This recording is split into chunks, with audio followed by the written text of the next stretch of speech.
Do you like garlic? Not as much as I do. In this video, I'm showing you what we do after we cure our garlic, which means drying it.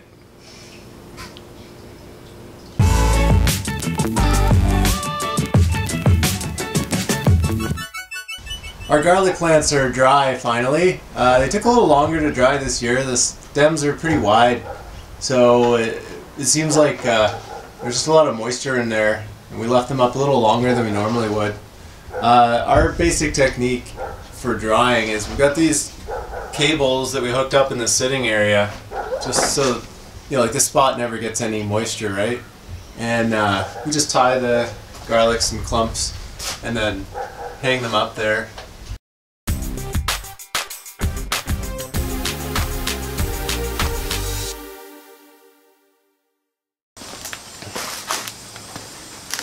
Getting the garlic prepped for bringing inside and storing is pretty easy. We already cut the roots off of these ones here, but if you hadn't cut the roots off yet, you'd do it now. And then you just cut the bulb off of the stem. Don't cut too close to the bulb, otherwise you'll cut into the garlics themselves. And then any of the paper that just comes off really easily, just rub that off, but don't go and take anything else off beyond that. And there you go, perfect garlic.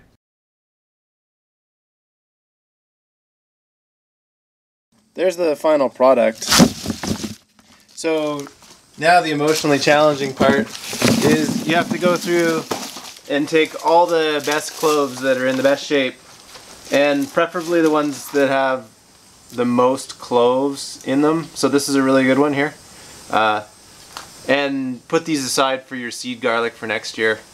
We usually do about a third of our harvest. While editing this video, Serena very sarcastically let me know that it is only 20 heads of garlic that we put aside, which would be a fifth. I'm always trying to plant more garlic though. About a third of our harvest, we put that aside. We like to have at least 100 plants every year.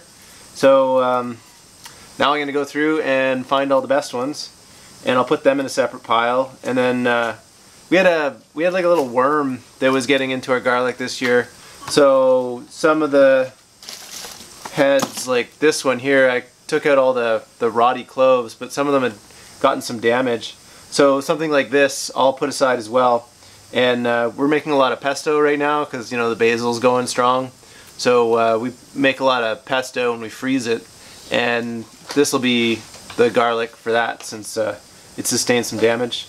And yeah, then the rest will be for storage to use over the winter. The hardest part about growing garlic is putting aside your seed garlic, because it's all your nicest heads. So the ones that are the biggest with the most cloves in them are the ones that you put aside. So usually you want whatever works out to about 100 cloves. That's that's what we plant every year. In addition to, we let some of our scapes go all the way to flower and set seeds, so that we've got some small seeds to scatter around the yard. So kind of like 100 plants, and then plus a few other small ones just kind of scattered here and there.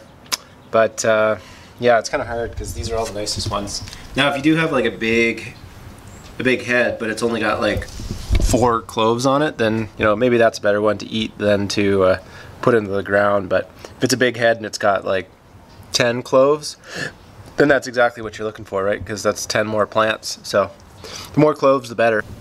Okay, so if you love garlic as much as we do, then hit the like button and subscribe. Okay, stop, because don't do hand actions because your hands aren't actually in the screen. Yeah, it's a work in progress. Does it frustrate you that I have the memory of a goldfish?